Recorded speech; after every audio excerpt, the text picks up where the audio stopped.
take the digital preservation capability journey with us, we're going to go ahead and get started. So Lori, if you could move to the next slide.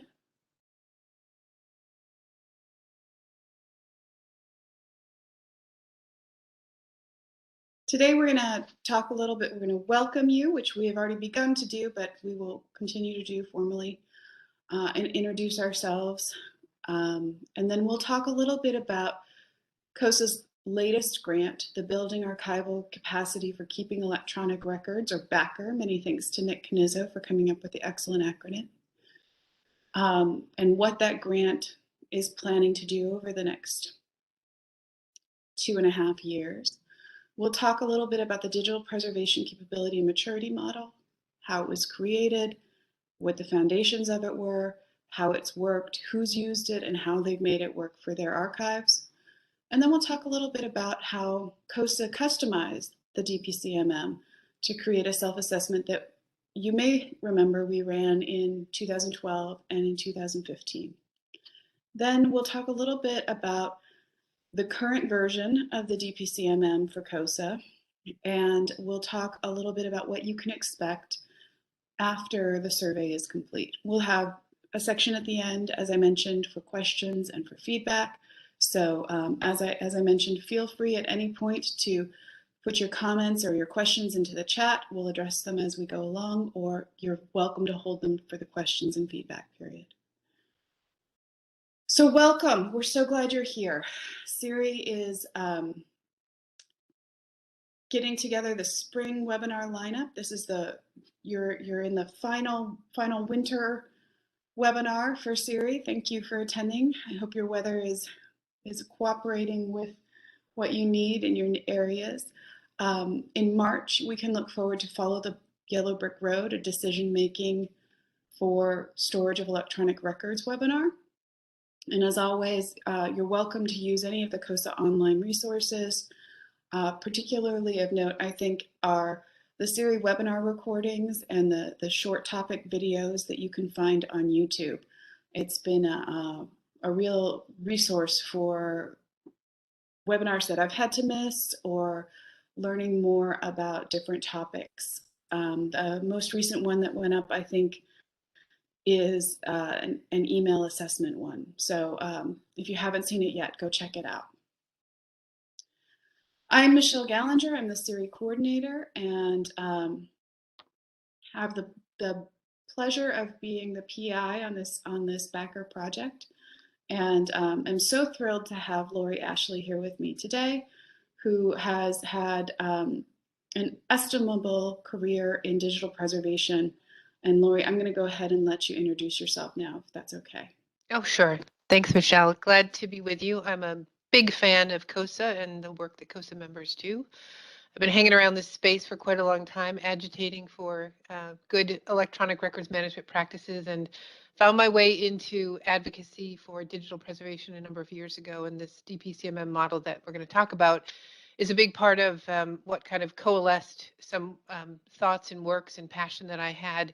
And it's been a really interesting ride since it was launched a number of years ago. So I'm here as a supporter, a cheerleader, an advocate, an agitator for all good things records management and archives. So it's my privilege to be associated with CoSA. And I am working as a consultant on the project. Some of you may know I was with Preservica for 4 years and left last year to narrow my focus into the things that really draw my passion out and leverage all the learnings that I had when I was there. So I am delighted to be here and delighted to be supporting the BACR project. And if I haven't already made it clear, Lori, we are delighted to have you too. It's a win-win. It's a win-win, utterly a win-win. So as I mentioned, BACR. BACR is the name that we have given the IMLS Institute for Museum and Library Services National Leadership Grant that CoSA was awarded last year for a 3-year project for a dollar amount of $475,000, in which we have committed with IMLS to deliver new and expanded technical assistance, develop new educational programming and training, build up digital records preservation and accessibility capabilities and capacities, and also increase cultural competency awareness. So the prongs of the project are, and you can see in red what we're focused on today, updating the self-assessment tools and the best practices materials for digital preservation programs. And then also doing direct assistance, which means that Nick and I, Nick Knizzo is another consultant on the grant, will be contacting specific state and territorial archives and asking for ways in which we can help create foundational documents, workflows, best practices, guidelines, and providing the material that those archives need in order to enrich their or create their digital preservation program.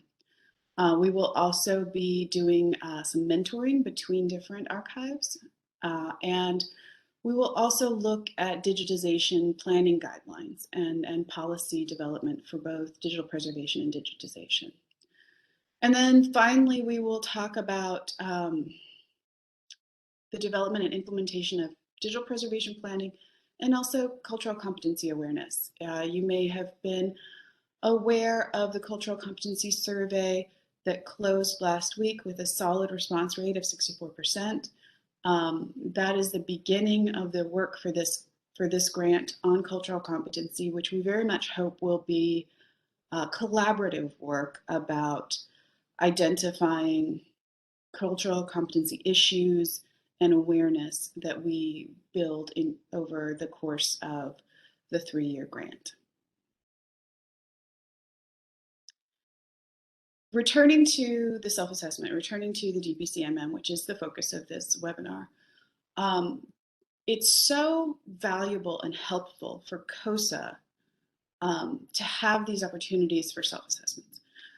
Certainly, it's valuable for an archives to know where the strengths and weaknesses, the opportunities and challenges are around digital preservation.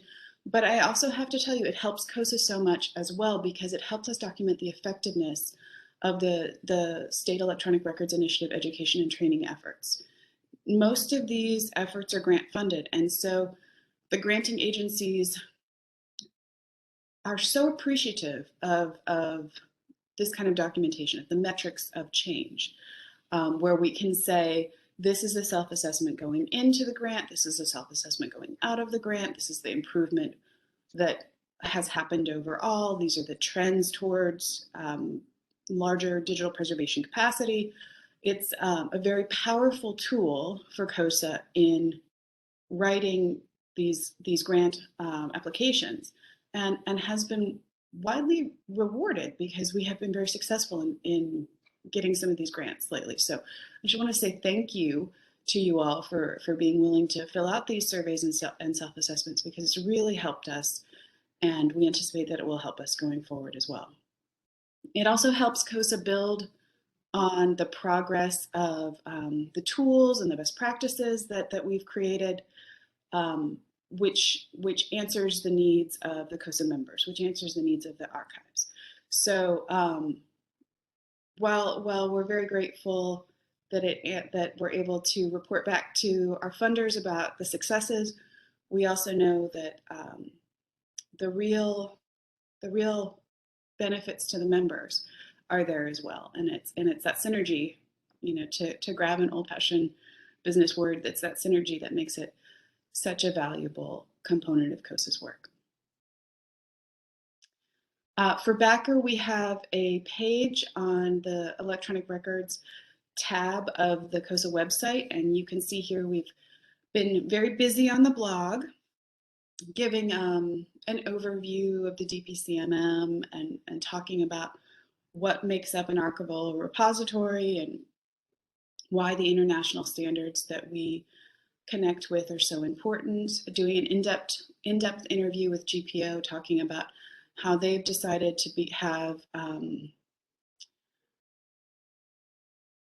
have their digital repository formed and created, and then talking in depth about the questions that will make up the DPCMM And then you can see at the end, we've also been working, as I mentioned, on the cultural competency survey and the collaborative work that will come out of that.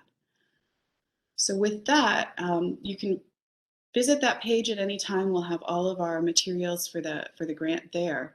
But with that, I'm going to turn it over to Lori, who's going to talk a little bit about the creation of the DPCMM and how it's been used. Thanks, Michelle. Again, I'm so very glad to be here, and thank you all for your time. We anticipate that some folks couldn't make it today, so there will be a recording, and people can watch it if they want before the survey goes live in a few weeks. So I'm here to give you some background on the model because it was something that I co-developed with Charles Dollar, and then have been along for the entire journey of CoSA using a modified version of the model to assess and communicate and advocate and all that good stuff. So just to set a baseline of what is a capability maturity model, it came out of the software industry, and it's basically just a tool, just one of many tools in a toolbox that helps an organization implement as effective processes as it can to get something done. And so what a capability maturity model was, it identifies a bunch of things, a collection of elements that come together that have interdependencies that describe what the organization is trying to accomplish. And the value is it's a benchmark. It's something that's common. It provides a common language. It gives us a framework for understanding what are often complex things. It gives practitioners a chance to talk about their ambitions, their vision, to find gaps in the processes, to educate stakeholders on what needs to be done, and basically to just wave your flag, whether that's because you need resources or because you're doing an awesome job and you have what you need and you want to give credit back to stakeholders who may have been there when you asked for resources to allocate to building out digital preservation capability. So what we did was we took this idea of a capability maturity model, and the inspiration really came at a time when we saw a records management model that was trying to push for enterprise-wide, systematic, efficient records keeping. And that's something I think that's all near and dear to our hearts and is a very, very difficult thing to accomplish. So I was working for Cohasset Associates as a consultant, as was Dr. Charles Dollar, who has an amazing career. He's retired now, working on writing a book. But Charles has been in the digital preservation game for a long time and was the program director for the machine readable records program in the National Archives in the late 60s, early 70s. So it's been a long haul for him, and he was working on a project and trying to figure out a way that the organization could help communicate to others what they were trying to accomplish in terms of digital preservation and what they needed. So we took the basic tool of a capability maturity model and then tried to apply it to digital preservation, and that's the genesis. And we worked on it for a couple of years, and as it turned out, the first executive director of CoSA, Victoria Irons Walsh, had worked with Charles at the National Archives, heard about the work that we were doing, and invited us into the CoSA community, and that's really what kicked off our engagement, which began in 2011 and has been ongoing. So I wanted to add just a note here about my personal path to digital preservation. I've been focused on this for a long time. I was working in the utility industry and got concerned about a lack of focus on long-term electronic records. In the regulated gas and electric industry, there's infrastructure that's out in the field for many, many decades and has to live through generations of engineers and mergers in the industry and things like that. And I just found my way to this, and early on volunteered, went to Cornell. I think that's where I met Sarah Krenz, who I think is on the call, did the digital preservation workshop at Cornell, and then sort of started on this trajectory in my career of advocating for records management, electronic records management, and then also for digital preservation. And for all of you in the archives game, you know that it's been kind of a long haul to get attention and resources to long-term digital preservation. But these are some of the companies I've consulted with. There are a couple of state archives there, which have been wonderful experiences and taught me a lot. And then I've just been hanging around the industry for a long time, presenting and talking and learning from other practitioners. I've also worked on a number of continuous improvement frameworks because I think we can always get better, and especially in the world of electronic records, there's a lot changing all the time with technology. And so we can't rest on our laurels. We always have to be moving forward, and there's always some new technology out there that's creating a challenge that we have to break down and understand within the context of the records management world, and what we're going to do, especially as archives, to take care of the permanent or long term. So I've worked on ECRM processes and assured records management where it had to be really good. I worked with an Australian consultant on, how could we leverage the DIRCS model that was in an earlier version of ISO 15489, and then came to the digital preservation capability maturity model with Charles. Developed a checklist and some other things, worked with a Dutch consultant on digital OK, which I'll tell you a little bit more about. And then many of you may know that the last 4 years, up until April of last year, I worked for Preservica. And that decision on my part, Charles was retiring from consulting, and I really wanted to dig into the technology to understand what was going on behind the platform. And I had known the Preservica leadership, had been at conferences, and was invited to step in, take a role as a marketing manager, and was able to learn a lot, develop a lot of collateral, and spend my time working on important things, including, as you see there at the bottom, the two latest research projects that CoSA did. The one where we looked at why aren't records getting from the agencies to the archives, which turned into toward a common understanding report, and then more recently, the Move It project modeling electronic transfers, trying to get a real picture of what does it take to transfer electronic records from producers to the custodians on the archival side. So it's been a great ride, and I'm delighted to have this chance to spend time with CoSA and to work on the model again. So what is DPCMM, Digital Preservation Capability Maturity Model? It is a high-level model. It's based on the specifications of primarily two standards, the 14721, which is a reference model of what the technology needs to be doing, and 16363, which really is broader and encompasses not only what technology needs to do in digital preservation, but also what are the organizational structures and supports, the financing, the policies, the documentation, the change management, all that sort of stuff that needs to go on. And then, of course, over the course, we've learned a lot about digital repositories operating around the world, and tried to build some of that in. But it's really a simplistic, high-level view to create a way for practitioners to move forward in their path. And so it's been used by CoSA. Now, this will be the third time. It's been used by other organizations. It's been used as a classroom tool, and it's been used, the public version of the self-assessment has been used by more than 300 organizations. And what they're trying to do is what you're trying to do, is to provide the services and the capability that you need to take care of the records that pass into your custodial care. So it's an assessment methodology. It tells you where you are today by asking you to pick the best option describing what your archival repository is doing.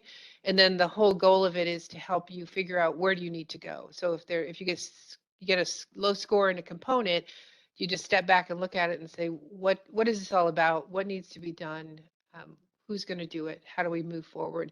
And to bring all the pieces of the puzzle together to create a strong, sustainable capability to take in electronic objects, to wrap them around with metadata, to make sure that they're accessible over time, and that everything that needs to happen in the chain of custody is happening within the system. And they can be an integrated platform, which is what Preservica is, or it could be many different tools that come together. It can be done manually or in an automatic way.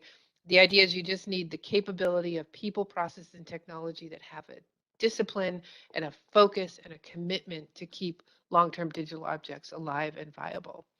So this, you probably are all familiar with. This is the Open Archival Information System model. It's a reference model. So what it does is it tells people what needs to happen. It doesn't tell you how to do it.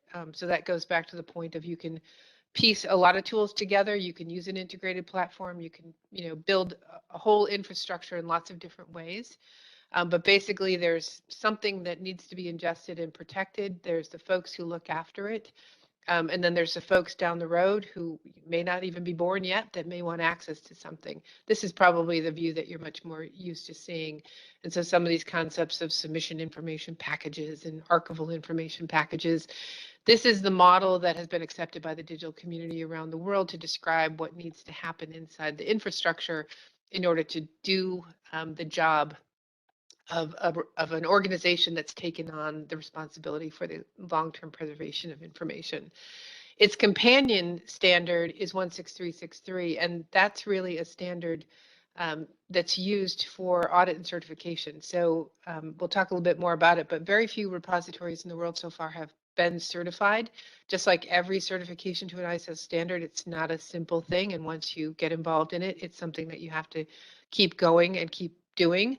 We're very fortunate in this country to have an exemplar repository, and that's why, as Michelle said, we went out and asked GPO to talk to us about their digital repository. Why did they go for certification? Why is that important to their organization?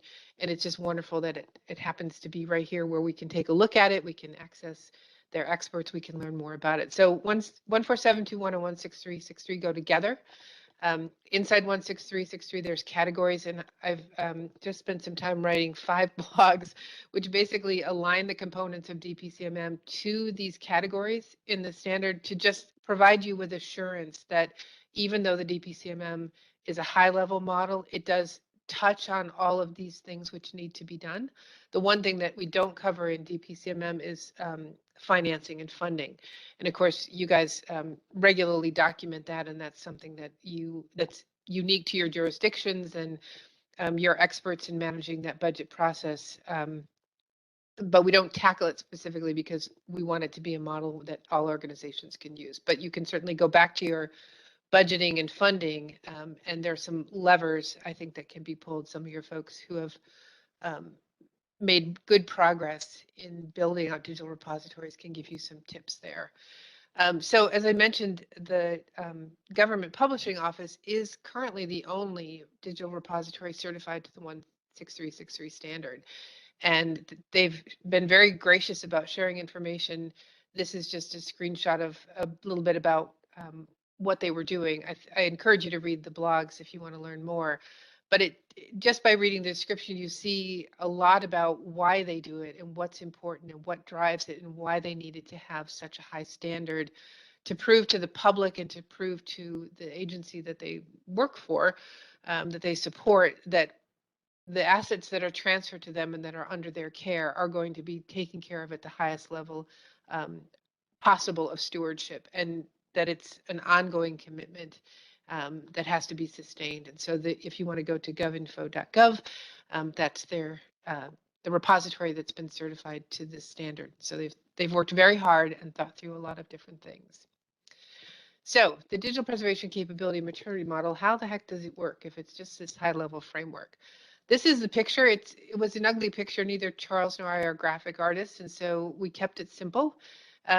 So there's 15 different components to walk through, and the survey will walk you through each one. It will describe what the component is all about, and then it will present a series of response options, and you pick the one that best describes the repository that you're talking about.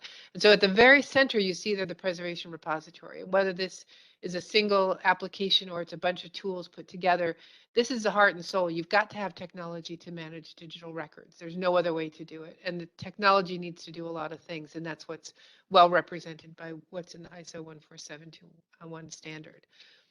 So we broke it into sort of 2 halves. The first 8 components we call the infrastructure, and it's policy, strategy, governance, collaborative engagement, technical expertise, what you do with file formats, designated community, and electronic record survey. And my really favorite one is electronic record survey, because that's really what connects the work that you do, where you've appraised records, you have retention schedules, you have a network of folks that you work with. You've said what are the records that matter most.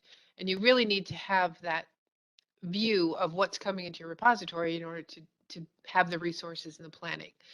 So these 8 components are the infrastructure. And then we've taken 9 through 15 to really talk about what is the technology doing. And so there's ingest, archival storage, device and media renewal, the integrity of what's in the repository, security, preservation, metadata, and access. And there is a question in the survey that talks about, is your repository conforming to the I-14721 standard? And it's a really important thing. If you don't have a digital repository, then in this section you will score low, preservation services potentially, unless you've got a lot of tools that you're using to make these things happen independently. And that's okay. The whole point of this is to help you as practitioners get the resources and capabilities you need to do the job that you have to do. And it's okay to have a low score because it says there's work to be done. The other thing that I'll say is one thing we learned after CoSA used the survey is it's really, really helpful if you specify the repository you're talking about. And I know from working with so many of you over the years that you've got lots of repositories. You have physical record repositories, you've got different digital repositories. You may have digital photographs in one place, you may have newspapers in another one, you may have social media repositories. So when you think about taking the capability maturity model, it's really helpful if you focus in on a repository that you're thinking of and not just try to tackle the whole archives at once, because it's really quite specific to say, are you able to do all the things you need to do for this collection of records, this repository? So we'll talk some more about that and introduce that in the instructions. So every capability maturity model has a scoring system. It has levels. It has a way of saying this is at a lower level than this one. And so this is the capability stages in the DPCMM. At the very top is optimal, in which very few electronic records that merit long-term preservation are at risk. And I don't think that anyone can say that in government anywhere, because there's too many electronic records scattered throughout. And I will say here that a really encouraging development that I'm seeing in the state archives community is for those that have joint archives and records management responsibilities, is this notion that if you have a record center or you provide records advice and guidance, that digital preservation is needed out there, not just in the archival repository, but in the long-term records repositories. And this is certainly true in environmental quality and transportation and state lands. And lots of places, elections and vital records. There's a lot of records in the world that need long-term preservation that are not going to be inside the archival repository. And those of you who are also leading records management initiatives in your states, I'm sure are working on this. And I think that this model could also be useful to help people understand it's not just archival records, it's long-term records, wherever they may exist. So the levels in the DPCMM are nominal, minimal, intermediate, advanced, and optimal. And there's a color code there, and there's a scorecard. And the whole idea is to help you understand where you are on any of these 15 components for the repository or collection that you're focused on, and then to decide, is this good enough? Do we need to move to a different state? Is there someone we need to talk to? Do we need more resources? So really it's intended to be flexible, to be adaptable to what your environment is and what your mission and mandates are. And it's intended to say, where are you now? So that you can have the conversation of where do we need to be? And you can move systematically and efficiently in that direction. And as well stated in the grant narrative that Barbara Teague shared, without preservation, there will be no access to electronic records. We just can't allow them to degrade in place. So we have to embrace our challenge of electronic records, and it's a constant challenge. And that's why preservation is so important, because we need to protect the records of government and the donated records and everything else that's valuable to your repository in order to be sure that there will be access into the future. So let me tell you a little bit about how it's been used, and then we'll get to how CoSA uses it. So as any capability model, the whole value of it is it takes something that's relatively complex or mysterious or not well understood by some people that need to understand it, and it breaks it into components. And so the digital preservation capability maturity model has those 15 components. And the whole idea is for you to see what are our requirements, what are our resources, what do we need to improve, how do we build a business case if we need more resources. It also is a way to document and celebrate progress. I can show you in just a minute the trajectory of some of the your peers in the state archives and how between 2012 and 2015 they were able to advance their capability, get attention, get resources, and then it's been building since then. So the whole idea is to help you as practitioners get what you need to do digital preservation. So the first time Charles and I used the capability maturity model was for the city of Toronto in 2010. And they had a wonderful three-phase project, first to define digital preservation, to build some awareness and understand what they needed to do. Then they did a needs assessment, which is where the capability maturity model is, and then to come up with a strategy. What were they going to do to move forward? And they did have a city archives, but a primary driver in the project was the IT unit. They needed to understand what needed to be done with city records. And so this is a look at what they came out with. So what you see is where they scored in that first column of the current year. So lots of ones and zeros. They didn't have a digital preservation policy. They didn't have explicit governance mechanisms in place. Yes, they had collaboration in that they had a record retention schedule. They knew some people were using things like PDF, but these are relatively low scores. And what they did was to map where they wanted to go over a 5-year trajectory and how good they need to be, right? What level they needed to achieve. And then over in the last column, they looked at the difficulty of how that was going to get done. So you might say, well, it's not hard to write a policy. It can be a little bit more difficult to get it promulgated. And some things are obviously more difficult than others. Some things need different resources. And so this was their model for the 15 components. And you can see they didn't score above a 1 in any category. But it gave them a sense of where they were. It gave them some things to hang on to as to what they needed to achieve. And then they set about saying, which comes first? What do we do first? How do we move forward? Who do we need to involve? So the whole idea is that you find where you are, and this is a look at the color coded. There's a scorecard that comes out, and then where you want to go, and what order to do these things in, and how do you advance the ball, right? That's the whole point. This is just a snapshot. After the survey was done with CoSA, we took the model, and through a great deal of effort and energy, the model was adapted into a web-based self-assessment survey, and that's what you'll be getting in a couple of weeks, and it's what was used in 2012 and 2015.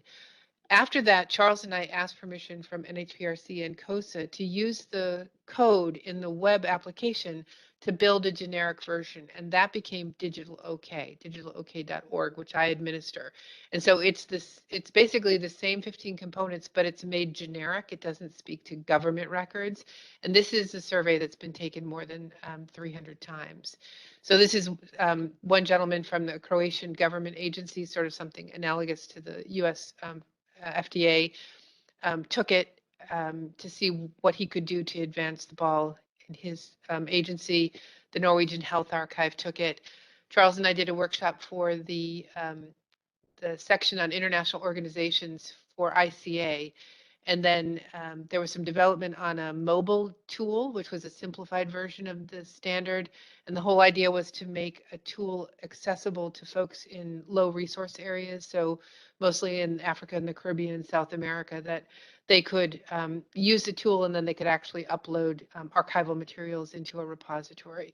So it's had some good use, and it's a great tool, and it's all about making something useful for you. And so this is a poster from the 2019 SAA conference, the last one I attended in person, that was used in a small library to do an assessment. And it's not the only assessment tool out there. I'm happy to give you references to other ones, but it is the one that CoSA is going to use, and they've made it quite easy for you to sign on, take it, look at it, and use it. So the whole notion is it's road tested. It's been used by hundreds of organizations. It's a benchmark tool. It's all about trying to help you figure out where you are and to get people on board with where you want to go. So this is CoSA's DPC Self-Assessment. This is just a little history. I told you that I first got involved with CoSA in 2010. An electronic record survey had been done by phone. And so Victoria invited Charles and I to kind of look at the results of the telephone survey and do an ad hoc application of DPCMM and sort of see what it told us. And it wasn't done, scientifically. We just used the model and we sort of overlaid it and looked at what could be learned from this electronic record survey in 2010. So this is around the time that SERI is created and all the good things that SERI's done started to happen. So coming out of our ad hoc analysis, almost half of the respondents registered absolute nominal on each of the 15 components, right? So that's dead in the water. Like, things are not going on. There isn't a digital preservation policy. There isn't a technology capability of ingesting and creating archival information packages. And then removing the half that had the nominal score meant that the rest of them scored, about 6, which is at the low end of minimal. So this reinforced the fact that there was much work to be done, because we all know electronic records have been being created for a long time, and they just get more voluminous and complex over time. So this was part of the impetus to say, let's take the digital preservation capability maturity model and turn it into a self-assessment tool that CoSA can use. So a shout out to Beth Shields, who was with Kentucky under Barbara's leadership, and Matt Beach, who recently retired from Kansas. They put in an enormous amount of effort to take what Charles and I had done, these components, and the basically the levels, which would tell you, are you a nominal or minimal, or where are you? And then to create the scoring logic that's hidden behind the responses that you'll pick. And so it was a great deal of work and turned into the 2012 capability self-assessment. There's an example of a scorecard, 13 points out of 60. So you can see that device media renewal was great, but everything else was not where this state archives wanted it to be. What came out of that was education and training. There were institutes set up, advanced and beginning level. People got together, created action plans, shared vocabulary, shared plans, and it really began to build and support all the other work that SERI was doing to get tools and templates and technologies and people talking to each other. So then it was done again in 2015, and I can tell you that there was progress, and it was very exciting and very humbling to know that we had helped to make it visible to stakeholders. So you can see Texas's scorecard there on the left, and in the middle is the comparison of the two results. And as Michelle said, that longitudinal survey and trend and comparison will be done on the 2022 and the 2024 results. And then over on the side, you can see Texas's digital archive, which has been built, basically starting with the records of Rick Perry and then going from there, and then the Kentucky archive. I think Kentucky set out to upload records of all the agencies in the state that had records for them, and they've done a great job. And been able to say, look, agency, here are your records here. They're under our protection. They're preserved. They're accessible. All the good things are happening that need to happen. Also, what came out of those efforts was the Serp Framework, which basically is a walkthrough of the 15 components, and then, how do you move from one level to another? So it's there to be a guide rail and to be a help to CoSA members and others. I've referred lots of people to the CoSA Resource Center over time to say, hey, go look, there's good examples and there's lots of guidance there for people to use. So what we're coming up on is another instance of the CoSA Digital Preservation Capability Self-Assessment Survey. We've reviewed the survey. We've made really modest tweaks in the language. We've clarified a few things, and we're working with the web-based company to get the survey ready for you to take it. But it will look very, very similar for all of you on the call who have seen it before. It will look very, very familiar to you again. And I think it will hopefully be useful, and there'll be more information coming out about the when and the how. Michelle, did you want to come in here on the objectives, or did you want me to keep going here? Please, I'm happy to pop in that. Thank you so much for the opportunity. So the objectives, as we sort of touched upon at the top of the webinar, are to determine what needs to happen for improved capacity for digital preservation access in our state and territorial archives, to have a standard model for mapping the progress that is happening, We want very much to analyze the longitudinal data from the 2012, the 2015, and the 2022 surveys.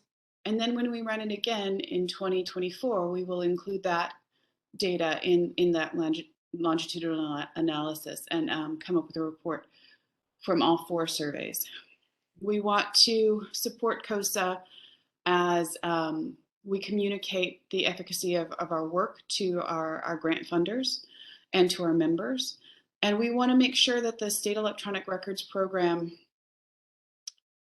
the Serp Framework, is the most effective and most useful to you all, the state and territorial archivists, as it can be.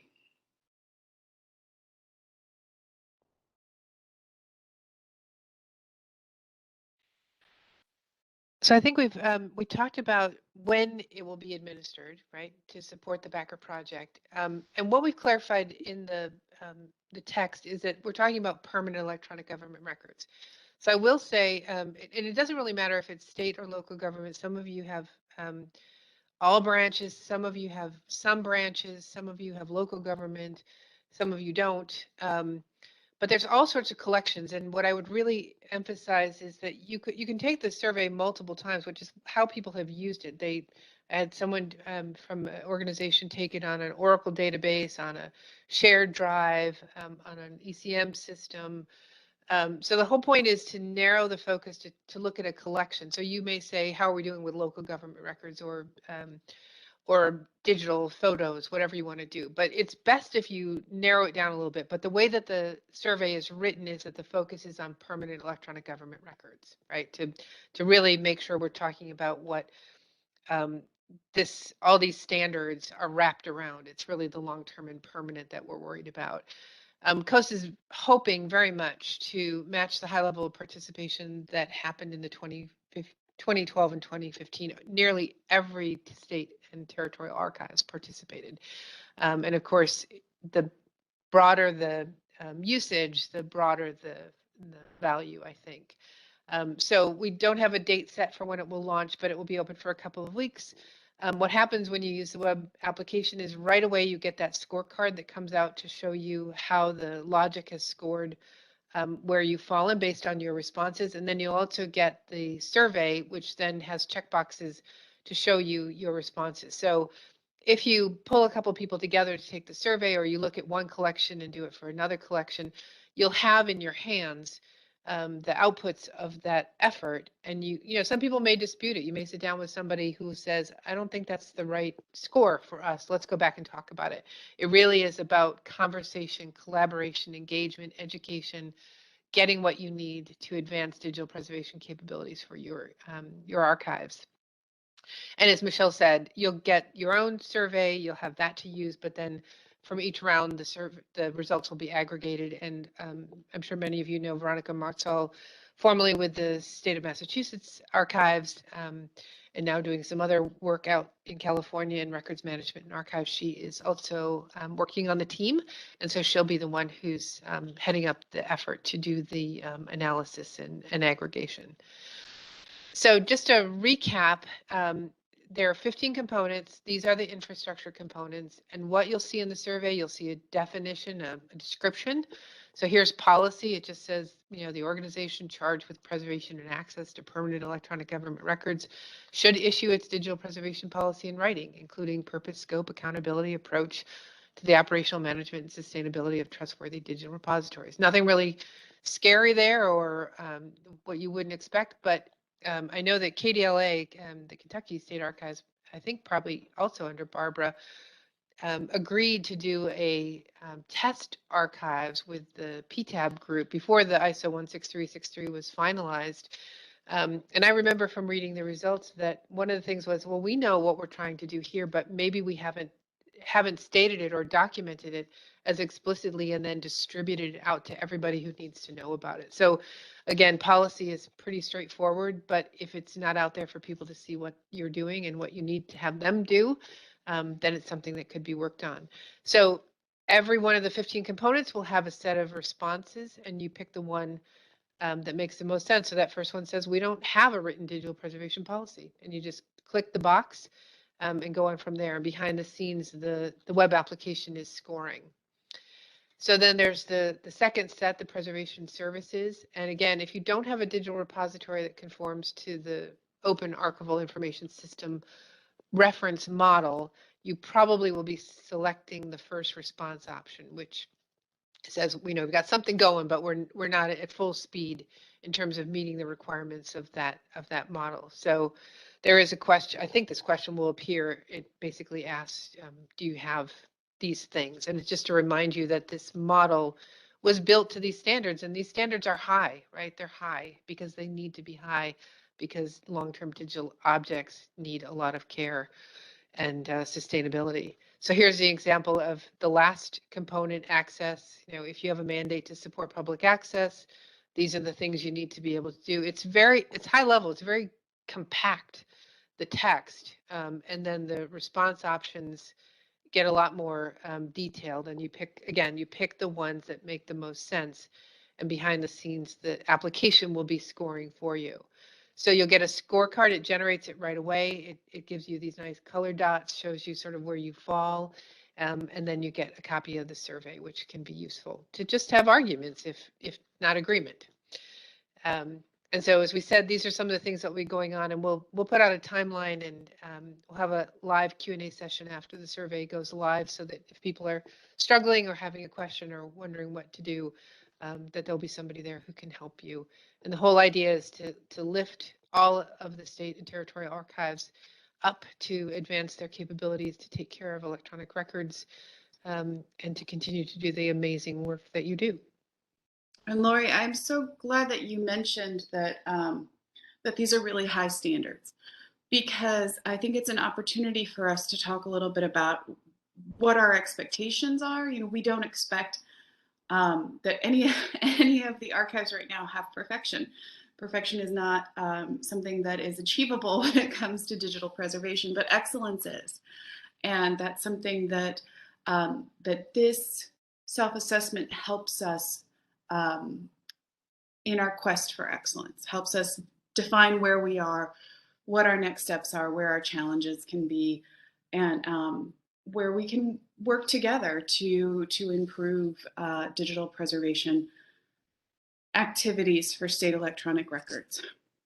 As Lori mentioned, we have a number of activities coming forth after the survey closes. We'll spend some time doing some analysis of the aggregated scores so that we can come up with a report that will talk about trends and findings, and we'll look at that in connection with the data from the 2015 and 2012 surveys. So we'll be able to do some longitudinal analysis, as we've mentioned before, and talk about the trends and findings, not just from 2022, but over the span of a decade.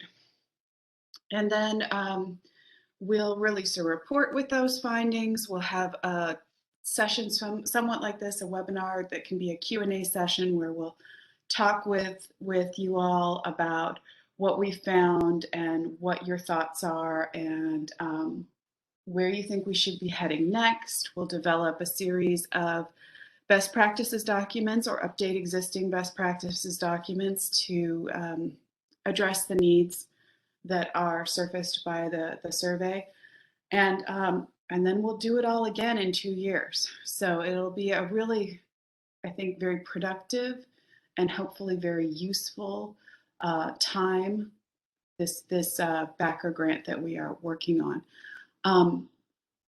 We mentioned, if you have any questions throughout the presentation, to go ahead and kick them into the chat. If you have any questions now, feel free to put them in the chat. If you don't have questions now, but something wakes you up in the middle of the night, something DPCMM related, self-assessment related, wakes you up in the middle of the night, please just shoot us an email. Lori and I are very excited about this work. We're very excited to be doing it. We're very excited that it's launching soon. And if you have questions, comments, thoughts, please reach out. We're happy to hear from you and happy to connect with you about it.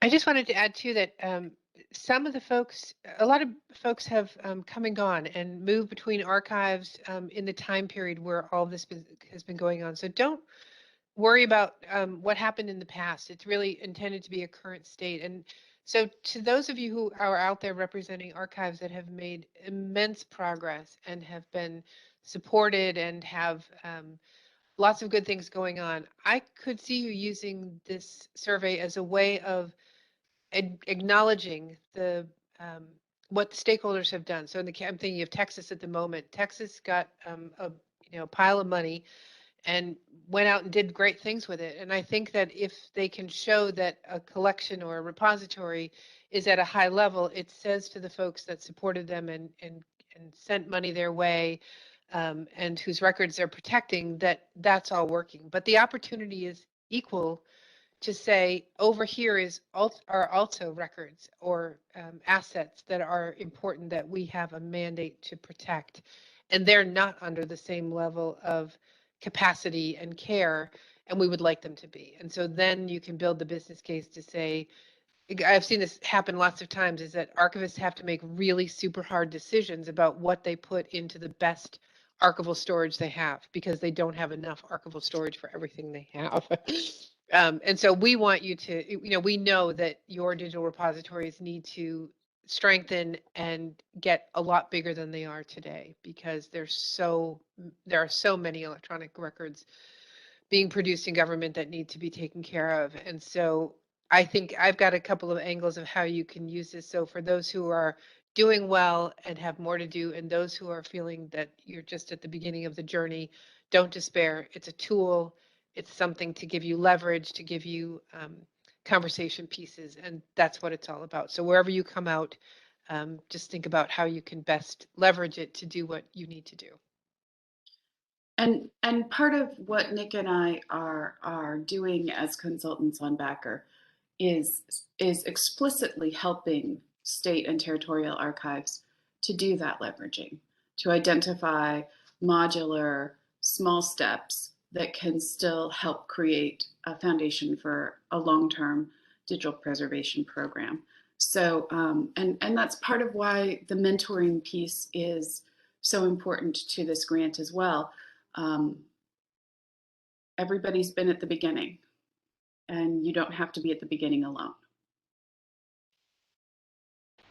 Thanks, everyone. I hope you have had a great holiday, and I hope it's going to be a spectacular year despite all the challenges and issues going on, and look forward to supporting you in this self-assessment and to learning from you, and just wish you all well. So thank you very much for your time and attention today. And thank you, Lori, for your excellent presentation and hard work on this. We really appreciate your participation and your efforts here. My pleasure.